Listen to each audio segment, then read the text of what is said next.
Vamos a estar analizando completamente las encuestas a través del 88.3 FM. Sorpresas para Algunas muchos. cosas confirmadas ¿Qué? y varias sorpresas, Alan.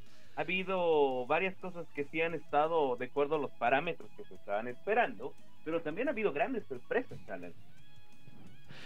Sí, hubo grandes sorpresas. Yo creo que en lo del alto no nos hemos equivocado para nada. Ya lo tenemos a Gabriel, justamente aquí a Brian, de que le tenemos que dar la bienvenida, ya lo estamos visualizando en esos momentos. En segundos más, y yo ya nos enlazamos directamente. Le tenemos que dar la bienvenida a mi querido Brian Decker. Sí, muy buenas noches, Gabriel. Gracias por la espera. Tuvimos un par de detalles técnicos, pero ya estamos contigo acá. Muy buenas noches en este día lunes, después de las primeras encuestas que se conocieron a través de TS Mori. Muy buenas noches. Buenas noches, ¿qué tal? ¿Cómo están? No, ya me estaba por dormir por el retraso de varios minutos, no mentira.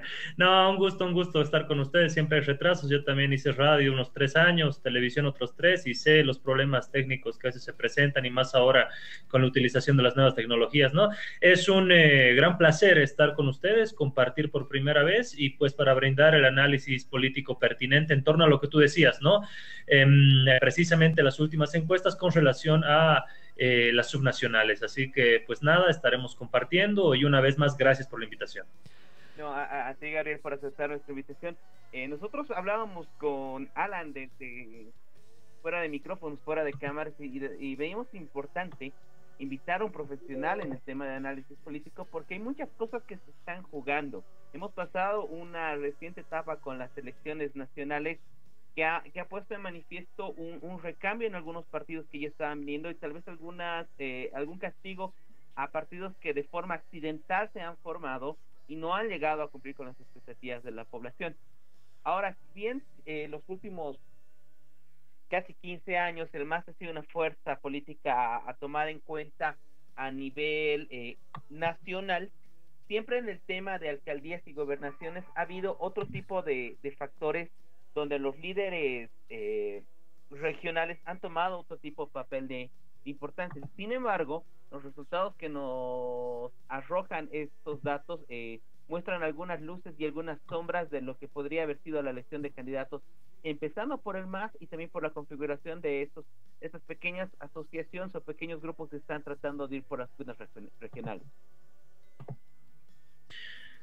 Sin duda existe un balance natural del poder, un sistema de pesos y contrapesos en todo sistema político mundial y particularmente latinoamericano. Cuando un partido tiene el control del nivel central de gobierno, los otros partidos o el otro partido tiene pues la concentración de los gobiernos departamentales o municipales. Se ha visto mucho en Venezuela, en Ecuador, en Brasil, en Argentina, y se ha vivido, como tú muy bien lo has dicho, en Bolivia también, ¿no? El MAS concentraba la hegemonía del poder del gobierno central, pero por supuesto que otras fuerzas, en muchos casos agrupaciones estrictamente departamentales o municipales, detentaban el poder en los gobiernos departamentales y municipales. Así que existe nomás ese sistema de pesos y contrapesos. Recién ahora se ha podido deconstruir un poco ese sistema a partir de lo vivido el 2019 con el gobierno de Yanine Áñez.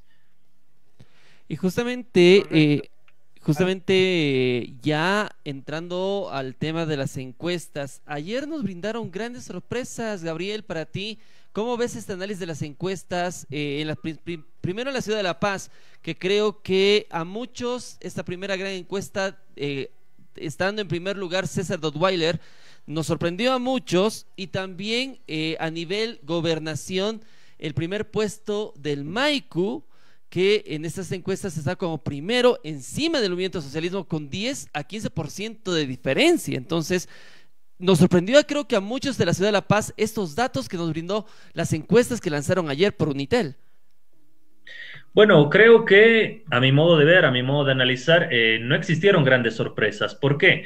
Porque tienes a un César Dottweiler con un trabajo que ya había realizado durante muchos años con la administración de Mi Teleférico, la empresa estatal por cable, y su inmediato rival, el ex analista político, ex ministro de Yanine Áñez, Negro Arias, ¿no? Entonces, no había mucho parangón de comparación de los pesos políticos específicos de cada uno de estos candidatos. Por un lado, un César Dottweiler que se veía o se preveía su inhabilitación, esto se logró surtir por parte del Movimiento al Socialismo, y por otro lado, un Iván Arias que representa ese contrapeso al MAS, pero que no termina de consolidarse porque precisamente ha estado vinculado con el gobierno de Jeanine Áñez.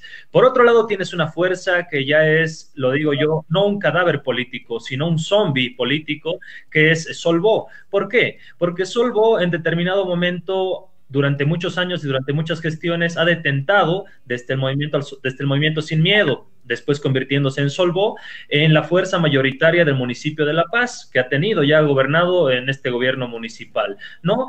Posteriormente con Luis Revilla se articuló con el señor Carlos Mesa, y pocos meses después se articula con Jeanine Áñez. Por supuesto que ese sentido de pragmatismo político, de pasarse de una fuerza de Carlos Mesa a la otra de Jeanine Áñez y moverse de forma pendular conforme a sus intereses, le está cobrando factura. Así que es una fuerza que ya no está en una disputa por el gobierno municipal en La Paz. Solvó ya ha muerto, y bueno, las dos fuerzas que tenemos son el Movimiento al Socialismo y el recién aparecido señor Iván Arias.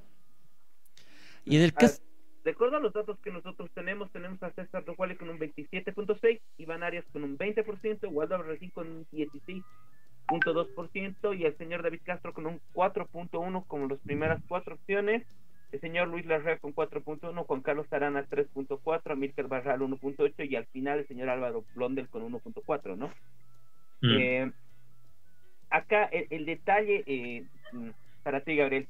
Waldo declinará su candidatura. ¿Será prudente que el señor Albarracín decline su candidatura? Porque bueno, él ha entrado por la campaña de que si no le alcanzan los votos para ser alcalde, él renunciaría. ¿Está en la posición de renunciar o está en una posición en la cual tal vez generando un tipo de estrategia pueda tal vez esperar al señor Arias? La diferencia no es muy grande, un poco más de 3 puntos. Waldo Albarracín viene de una administración de la Universidad Mayor de San Andrés, que si nosotros hacemos una estricta comparación de sus activos con sus pasivos, deja una mala administración económica, por no acusar de un desfalco. Yo quiero ser prudente en torno a esto. Se le ha acusado de un mal manejo económico, pero viene de una suerte de mala administración de la Universidad Mayor de San Andrés. Esto es algo claro, algo fáctico. Le está cobrando factura. Además, recientemente, el día de hoy, dijo que había suspendido su campaña electoral porque él estaba preveyendo ya que existía un mayor incremento de casos de COVID. Es decir, echándole la culpa a la gente, echándole la culpa a la enfermedad, echándole la culpa al incremento de casos de COVID, y no hacía su estrategia política. Esto sin duda le va a cobrar factura. Por eso parto en el análisis del municipio de La Paz con que existen únicamente dos fuerzas políticas en disputa por el gobierno municipal: el Movimiento al Socialismo con un candidato fuerte como César Dottweiler y su inmediato rival, digamos, haciendo el contrapeso al Movimiento al Socialismo, el señor Iván Arias, que también le está cobrando factura al haber sido vinculado con el gobierno y haber sido ministro de la señora Jeanine Áñez. Entonces, habría que ver qué va a hacer Waldo Albarracín. Ahora bien, si Waldo Albarracín declinaría su candidatura, no son matemáticas simples las elecciones. No se trata de que estos 15 puntos pasarían inmediatamente al señor Iván Arias o pasarían inmediatamente al señor César Dottweiler. Las elecciones y bueno, el sentido político no son matemáticas, no son cifras duras, no son simplemente números. Entonces hay que hacer, creo yo, un análisis mucho más profundo, y lo vuelvo a repetir, tenemos dos fuerzas confrontadas únicamente, a mi modo de ver, a mi modo de analizar en La Paz: César Dottweiler con el MAS y el antagonismo al MAS, que sería el señor Iván Arias. Tus predicciones, tal vez por el comportamiento, ¿vamos a ver un mayor incremento en la votación de Dottweiler, o es que Dottweiler entra con su techo, o es solamente el puntaje, el porcentaje base que estaría teniendo? Hay que recordar que para las elecciones municipales no se necesita alcanzar el 50% más uno de los votos, basta la simple mayoría. Entonces, sin duda, estas elecciones serán mucho más estrechas, mucho más cerradas, pero bastará una mayoría simple. Creo que César Duweiler está manteniendo un determinado caudal de votos que con el paso de las semanas, hasta marzo, y lo que pasará también en febrero, determinarán un incremento o no, pero veo una estrategia bastante clara, enfocada en 3 etapas, muy bien planificadas. Por otro lado, veo la estrategia de Iván Arias, un factor que le juega en contra. Iván Arias ha sido ministro de Yanine Áñez, pero ha sido un ministro a nivel nacional. Es decir, no ha enfocado todos sus esfuerzos única y estrictamente en el municipio de La Paz. Ahora bien, César Duweiler tiene una ventaja comparativa respecto a eso. Si bien la empresa por cable Mi Teleférico era una empresa nacional, pero sus mayores esfuerzos en mega estructuras, en mega infraestructura, se dieron en la ciudad de La Paz. Es por eso que se lo vincula como un personaje que ha trabajado específicamente por el municipio de La Paz, a diferencia del señor Negro Arias, que tenía que desempeñar funciones en todo el país y no se enfocó en las necesidades estrictamente de los paseños.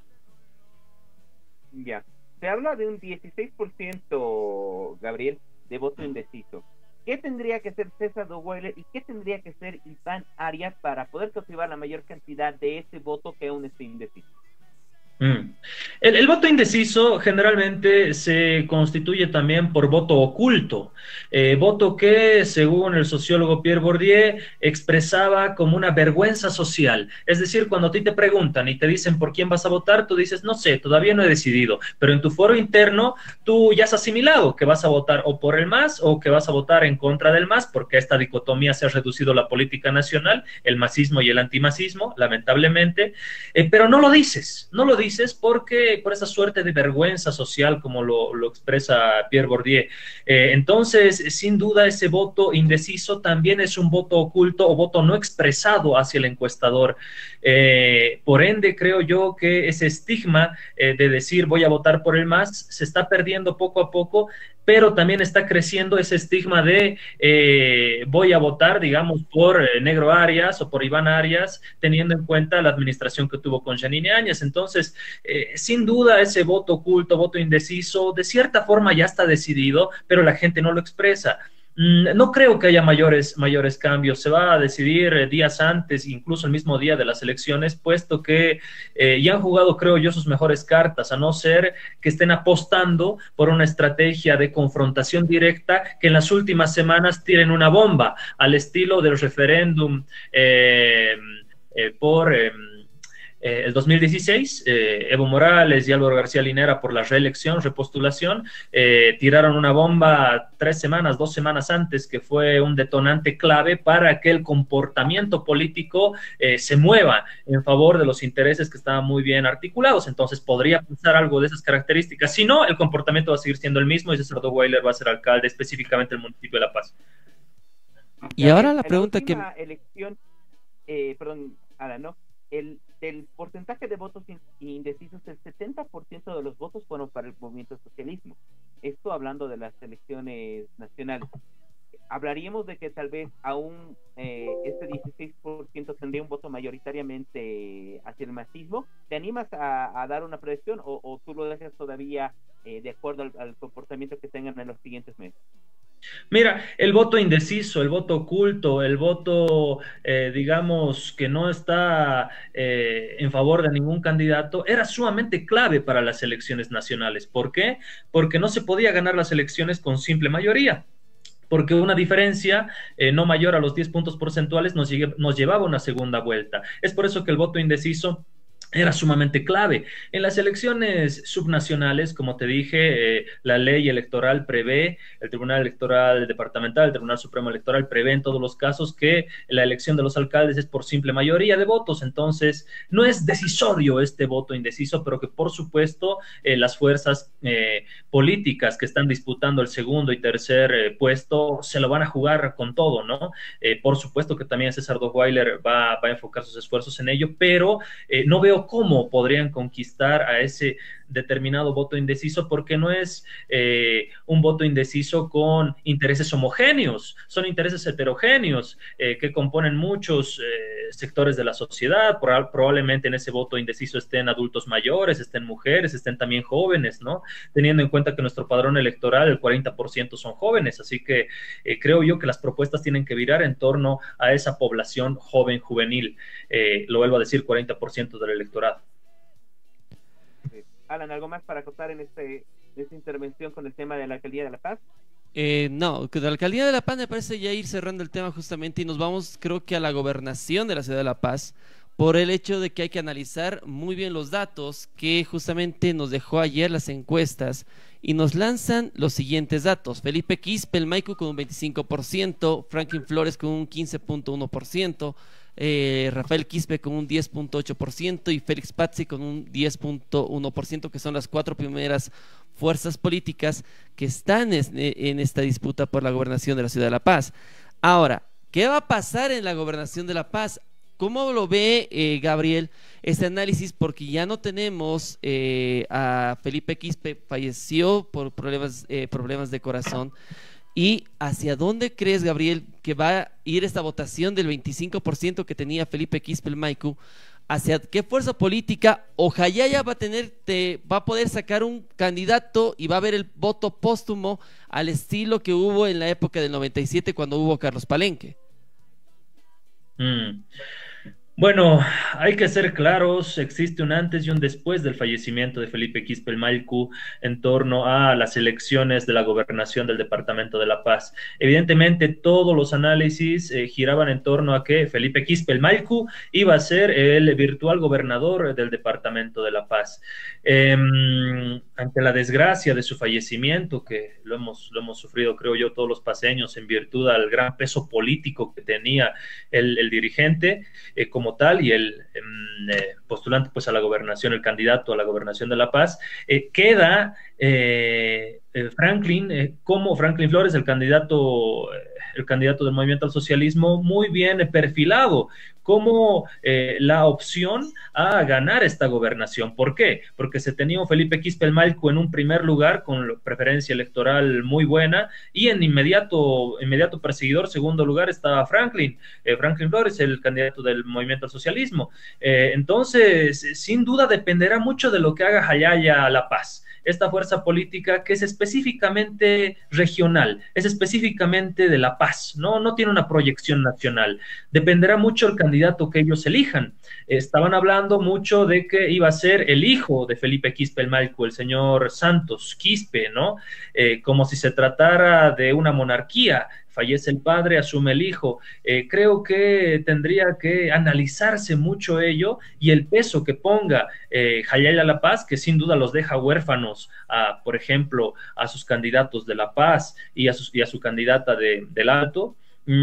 Pues va a ser sumamente importante. Está, creo yo, en manos de Jayaya lo que pueda pasar en la gobernación de La Paz. El MAS tiene un candidato fuerte, un candidato que desde el principio se ha mantenido, creo yo, creciendo, con una campaña bastante sencilla, pero continuada en el tiempo, que de momento le está dando la ventaja. Lo vuelvo a repetir, dependerá mucho del candidato que reemplace a Felipe Quispe el Maicu. Esto es importante, ¿no? Ya Rafael Quispe y Félix Pazzi se encuentran en una posición bastante relegada, ¿no? Creo que va a depender directamente de Jayaya. Tiene, creo, la respuesta para ver cómo va a ser la configuración de la próxima gobernación. Ahora, se ha hablado en muchos casos que se estaba especulando también el cambio de la señora Eva Copa para la gobernación. Ahora, primero hay que saber si esto es válido, ¿no? Sin duda, Eva Copa se va a mantener firme en su postulación a la alcaldía del Alto, porque ya se han presentado las listas, ya se ha presentado absolutamente todo. La ley electoral prevé que simplemente se pueda realizar el reemplazo de candidato, en este caso por fallecimiento, es decir, está en la tuición de Jayaya La Paz reemplazar a Felipe Quispe el Maicu porque este falleció, pero sin duda van a mantener a su candidata Eva Copa porque los resultados demuestran que pues es una candidata sumamente fuerte para la la ciudad del Alto, y además ella decidió por ese proyecto de la alcaldía del Alto, ¿no? Hago un parangón de Eva Copa con Félix Pazzi, si me permiten. ¿Por qué? Félix Pazzi en determinado momento abandona el movimiento al socialismo, logra la gobernación del Departamento de La Paz. Después de esos 5 años se vuelve una figura periférica en la política boliviana. ¿Le pasará lo mismo a Eva Copa? Dependerá mucho de la gestión en esos 5 años de la alcaldía de La Paz, de la alcaldía del Alto, perdón, que realice para proyectarse con una visión mucho más nacional, puesto que la fuerza que la está patrocinando, Jayaya La Paz, jamás va a ser una fuerza nacional, ¿no? El propio sentido del nombre, Jayaya La Paz, representa pues una fuerza estrictamente regional. No me imagino un Jayaya Beni, Jayaya Trinidad, Jayaya Santa Cruz, ¿no? Entonces, sin duda va a ser sumamente importante lo que haga Eva Copa, que la veo yo como la virtual alcaldesa del Alto, y lo dije mucho antes de las últimas encuestas de ayer, ¿no? Decía, Eva Copa va a ser la alcaldesa con o sin el MAS. Esto está bastante claro. Sí, bueno, justamente pasando al tema de la alcaldía del Alto, la diferencia es prácticamente abismal, es insalvable, considero yo, ¿no? 66% a 8.5% del candidato por el MAS. ¿El MAS se ha equivocado al no nombrar a la señora Eva Copa como candidata? Bueno, sin duda existieron ahí falencia de cálculos políticos. Era la virtual candidata del movimiento al socialismo. La verdad que nadie sabe qué es lo que ha pasado en esa elección de cambiar a la señora Eva Copa por Ratuki, pero sin duda tenemos también a una Eva Copa que no es una taza de leche, ¿no? Una Eva Copa que tiene 2 etapas en su trayectoria política cercana. Hablo del 2019 al 2021. Una Eva Copa que en un primer momento legitimó el golpe de Estado en Bolivia con esa famosa foto con Janine Áñez y con el señor Arturo Murillo. Y en una segunda etapa supo capitalizar muy bien su cercanía con la ciudad del Alto, esa su identidad aymara, que la supo potenciar de forma loable, con mucha astucia en política, y pues ahora es lo que es, ¿no? La virtual alcaldesa de la ciudad del Alto, y lo vuelvo a decir, dependerá mucho de estos 5 años de gestión. También se lo miraba de la misma forma como la esperanza, el recambio al movimiento al socialismo, si se quiere, un indigenismo, un indianismo de este otro lado, desde la otra acera, al señor Félix Pazzi, y terminó siendo lo que es ahora, una sombra política, ¿no? Espero no le pase lo mismo a Eva Copa por su decisión de alejamiento del movimiento al socialismo, pero bueno, simplemente el tiempo lo dirá. Sin duda es la candidata más fuerte que tiene la ciudad del Alto para ser la alcaldesa, y así va a ser. Pero de acuerdo a los datos, si mal no estoy, Alan, querida gente, bueno, Gabriel, es la candidata que tiene el mayor porcentaje de votación en todas las ciudades capitales, ¿no? Sí, sin duda. Por el rol protagónico a nivel no solamente de La Paz, sino nacional, que jugó desde noviembre del 2019, ¿no? Recordemos que antes del golpe de Estado en Bolivia, Eva Copa era una figura política totalmente periférica. Tuvieron que renunciar muchas figuras del movimiento al socialismo para que Eva Copa asuma el protagonismo que hoy tiene. Un protagonismo que esperemos no se disuelva por su mala decisión de alejamiento del MAS y ser alcaldesa, y es una pretensión totalmente legítima, totalmente válida, de ser alcaldesa con o sin el MAS. Sin duda, esperemos no le cobre factura. Recordemos que su padrino político también era Felipe Quispelmalcu, ¿no? Entonces Eva Copa se queda un poco huérfana en torno a ese voto lineal que generalmente caracteriza a estas organizaciones municipales, departamentales, que es votar en línea por el gobernador y la alcaldía, ¿no? Gobernador, alcaldía, lo mismo con el movimiento al socialismo. Entonces hay que analizar ese rol que tiene y ese comportamiento político. El movimiento al socialismo, por ejemplo, cuando vota gobernador arriba por el MAS, abajo también vota por alcalde de la ciudad que le corresponda, sea La Paz o sea el Alto. No hay voto cruzado. Jayaya La Paz hubiera hecho lo propio, ¿no? Malco arriba para gobernador, Eva Copa en el alto para la alcaldía. Votan totalmente lineal, entonces esa clase de comportamientos son los que podrían hacer variar estas encuestas que nos mostró Cies Mori, pero en el alto ya está prácticamente todo cantado, ¿no? Todo cantado en la ciudad del Alto, La Paz. Gabriel, Dime, Decker. El tema del voto lineal, es una estamos hablando del tema del voto lineal, es una característica importante dentro, principalmente en La Paz y el Alto, ¿no? El voto póstumo nos dará alguna sorpresa con el candidato de La Paz, David Castro, o simplemente va a quedar como un hecho anecdótico.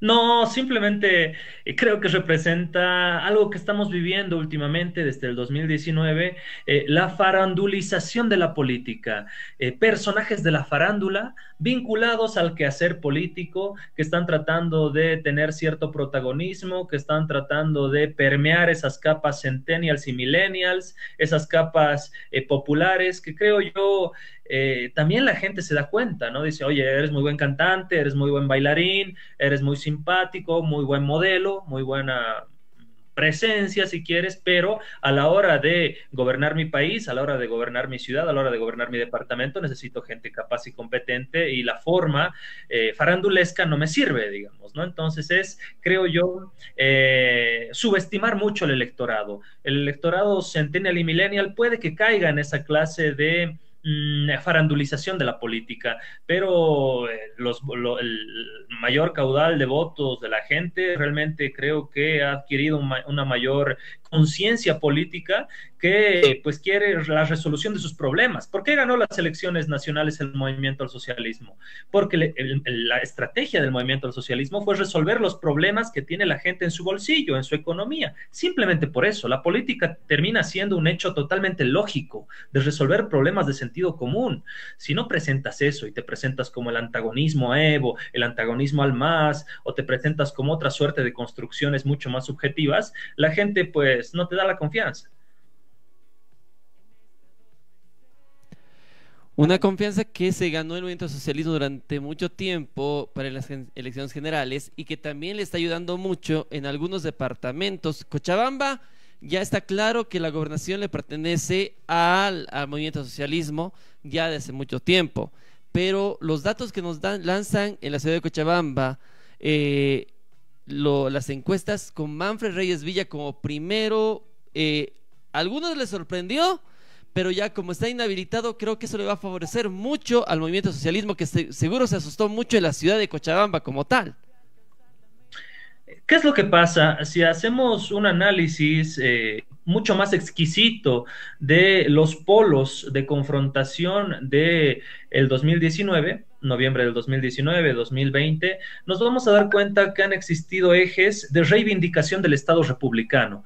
Y uno de esos ejes ha sido precisamente Santa Cruz y otro eje con los motoqueros, Resistencia Juvenil Cochala, ha sido precisamente Cochabamba. Es por eso que Cochabamba nuevamente tiene esta efervescencia de la contraposición al Estado plurinacional, al movimiento al socialismo, a lo nacional popular, y trata de atrincherarse en el conservadurismo propio de actores que quizá, lo vuelvo a decir, los centennials y millennials quizá no los conocían, Manfred Reyes Villa, por ejemplo, ¿no?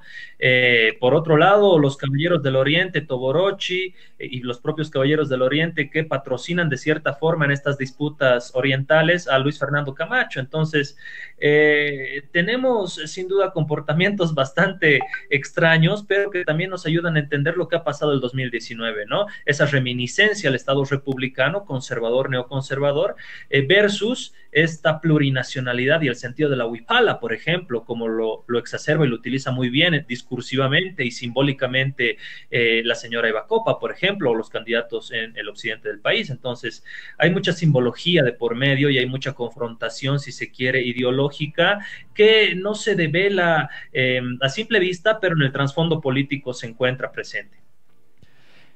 Mira, justamente para llegar a este punto, ¿no? Lo que creo que de todos los resultados, lo que más ha llegado a sorprendernos es la diferencia mínima que existe para la gobernación de Santa Cruz.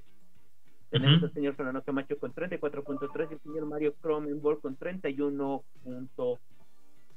8 como segunda opción. Creo que es la primera vez que un candidato del MAS para la gobernación de Santa Cruz estaría cerca de poder ganar la gobernación de Santa Cruz. Que la diferencia es mínima, y haciendo una analogía, ¿no? Normalmente nunca había bajado del 50% el señor Rubén Costas, ¿no? Y nos da un varapín importante, ¿no? De lo que había pasado años anteriores, ¿no? Claro, es que ¿Qué ha pasado en Santa Cruz, Gabriel? Bueno, se explica de la siguiente manera. ¿Recuerdas que al principio de este análisis te hablaba del sistema de pesos y contrapesos? Te hablaba de que cuando un partido político detenta el poder central, las otras fuerzas municipales, departamentales, detentan los gobiernos departamentales y los gobiernos municipales. Eso es lo que pasaba en Santa Cruz. Además, una Santa Cruz siempre reacia a los cambios estatales o a las directrices políticas, económicas, empresariales que venían de este occidente del país. Es por eso que se atrinchera, recordaremos muy bien el Cabildo del Millón en Santa Cruz, ¿no? O el pedido de autonomía o el pedido de federalismo. Ese comportamiento político siempre ha tenido Santa Cruz cuando el MAS detentaba el nivel central de gobierno. ¿Qué ha pasado?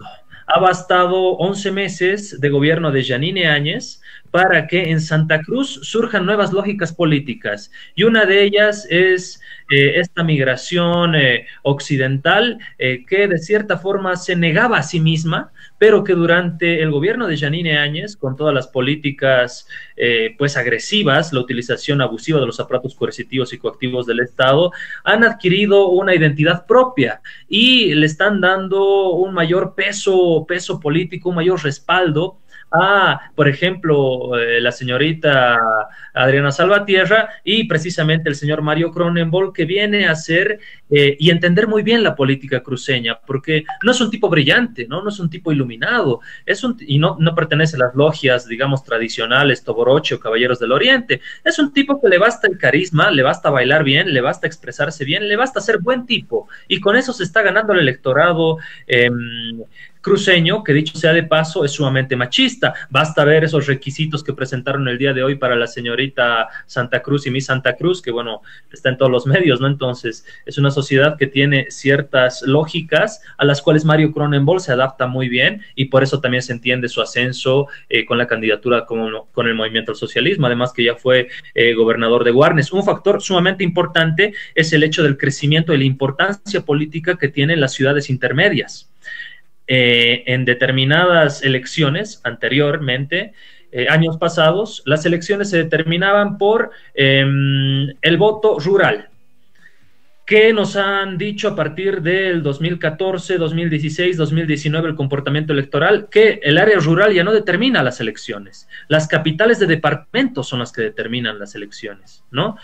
Pero fundamentalmente ahora existen nuevos actores que determinan este comportamiento político, que son las ciudades intermedias, y Santa Cruz es el departamento que más cantidad de ciudades intermedias ha generado durante todo este tiempo de gobierno del Movimiento al Socialismo. También Cochabamba, también La Paz, ¿no? Entonces, esas ciudades intermedias que antes eran vistas como área rural, hoy ciudades intermedias, detentan y determinan también pues los resultados fundamentalmente en los procesos departamentales, o sea, las elecciones a los gobernadores.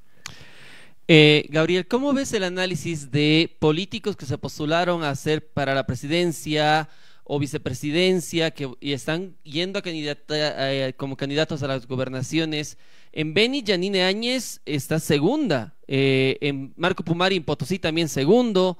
El único mejor posicionado en todo esto fue Camacho, pero no tanto, está un poquito, y en la alcaldía sí, le tocó duro, no está tan fuerte como pensábamos. ¿Cómo ves ese análisis? ¿Les perjudicó las elecciones? ¿Les perjudicó la época del gobierno de Yanine Áñez en Beni? Porque todos pensábamos que en Beni Yanine Áñez podía haber logrado el primer puesto fácilmente, pero no es así. Yo he estado en Beni. Beni tiene, y varias veces, ¿no? Beni tiene una lógica de una estructura política muy ligada a los partidos tradicionales del viejo sistema neoliberal de partidos. El MNR está muy anclado en eso. el MNR detenta el capital y el poder y el reducto político de las decisiones políticas en ese departamento. Es más, si hacemos una revisión de los candidatos del movimiento al socialismo en el Beni, vamos a ver que siempre han estado vinculados a esas viejas logias del MNR, de ADN. Entonces es muy fuerte esa estructura política que se ha construido casi como costumbre en el Beni. Es muy difícil entender a candidatos, por ejemplo, zafreros o empresarios de la almendra o trabajadores de la almendra. No hay, ¿no? Es sumamente complicado encontrar eso en el Beni. El Beni tiene unas lógicas muy particulares que Yanine Áñez, sin duda, siendo de allá, las entiende bastante bien, pero quienes la entienden mejor son estas viejas logias que te hablo, que se cambian de color de partido a conveniencia. Pueden ser del MAS, pueden ser del MNR, pueden ser de ADN, pero son viejas logias que siguen manejando el departamento a su gusto y sabor, ¿no? Es casi como una finca el Beni, así que, bueno, ahí me van a dar palo los amigos del Beni, no voy a decir más, pero lamentablemente la política funciona así en ese departamento. Interesante análisis, Gabriel. Te agradecemos mucho de estar con nosotros, que siempre es importante hablar de este tipo de situaciones, porque va a configurar el mapa político para los próximos 5 años. Se da el primer paso con el cambio de gobierno al señor Luis Arce, y ahora nos va a dar un panorama de cómo se va a llevar la política en los 5 años en los 3 niveles que se tienen, ¿no? ¿De qué forma tú resumirías el comportamiento que hemos podido observar entre toda la gente en este primer análisis? No faltan un par de meses para las elecciones, pero ¿quiénes quedan como ganadores y quiénes quedan como perdedores en estas primeras encuestas? En condiciones democráticas normales, el movimiento al socialismo, detentando el nivel central de gobierno, hubiera generado la oportunidad para que otras fuerzas contrarias al movimiento al socialismo tengan pues sus reductos departamentales y municipales. ¿Qué es lo que ha pasado en Bolivia? No hemos tenido condiciones democráticas normales. Hemos vivido a todas luces un golpe de Estado y una subversión del orden constitucional en noviembre del 2019. Y esa administración de Yanine Áñez, durante el periodo 2019, noviembre de 2019 hasta octubre del 2020, ha determinado una nueva reconfiguración política que es la que estamos viviendo ahora. En otras elecciones no se podría entender que el movimiento al socialismo tenga el nivel central de gobierno y también tenga el nivel municipal de gobierno, pero se lo entiende ahora porque Solvo ha sido un partido totalmente catastrófico, por ejemplo, ¿no? Primero se alió con Carlos Mesa, después se alió con Yanine Áñez y ahora no tiene rumbo político. Es por eso que sin duda va a perder estas elecciones municipales en La Paz, y otras fuerzas como el MAS y el señor Iván Arias van a detentar o van a tratar de pugnar por el municipio de La Paz. Entonces tenemos esta suerte de comportamiento un poco pues anárquico en las fuerzas políticas y en la preferencia electoral, pero tiene que ver mucho con los 11 meses de gobierno de Yanine Áñez. Yo creo que, Gabriel, es importante lo que dices, ¿no? Creo que el gobierno de Yanine Áñez ha sido un antes y un después para todo el panorama político, ¿no? Viendo un MAS que ha logrado reorganizarse, estructurarse, tener una nueva visión con la que ahora están enfrentando elecciones, y los grandes perdedores de todas las asociaciones que no han podido concentrar el descontento que se tenía a inicios del 2019, y que simplemente al no ser capitalizado nos entrega un panorama distinto, ¿no?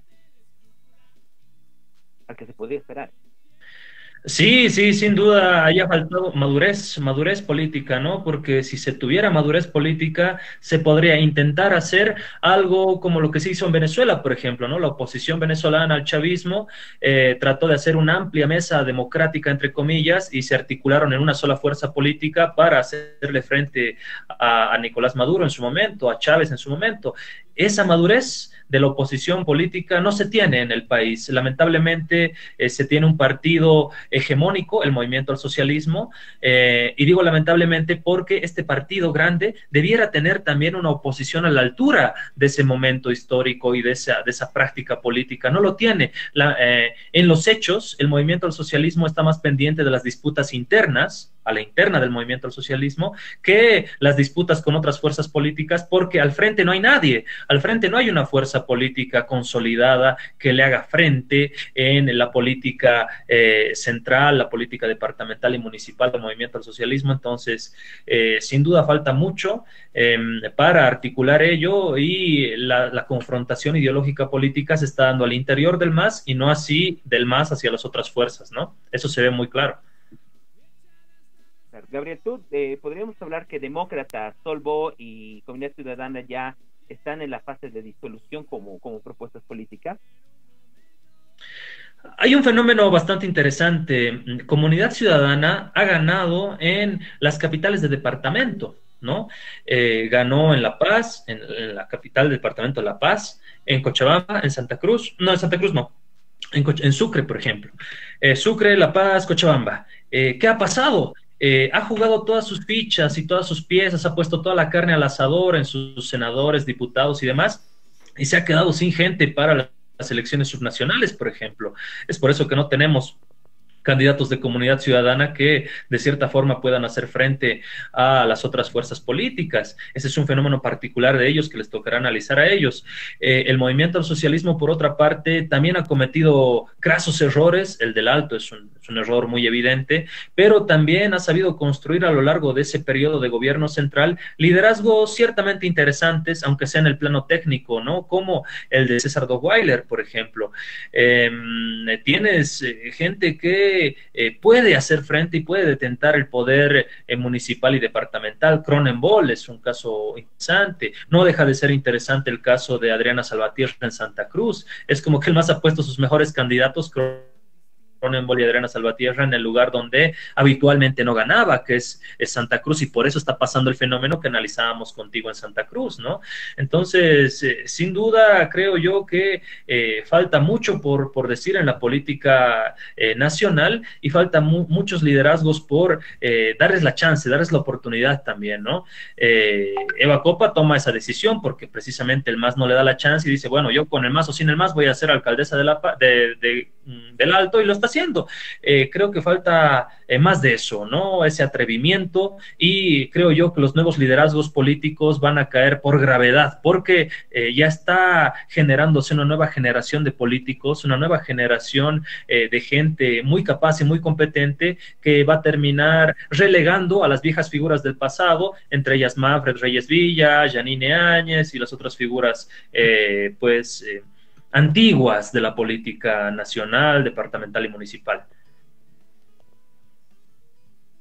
Alan, ¿algo más para ir cerrando esta intervención? Justamente un gran análisis que nos está dando Gabriel esta noche sobre las encuestas, que ya vamos a ir seguro. La segunda gran encuesta va a salir en el mes de febrero. Ahí vamos a poder dar un poquito más de certeza, y vamos a poder analizar un poquito más justamente cómo se pintan las elecciones para marzo y los nuevos datos ya sin algunos candidatos, y vemos quién es el ganador realmente en estas subnacionales, porque no se olviden que la anterior elección el MAS tuvo 6 gobernaciones.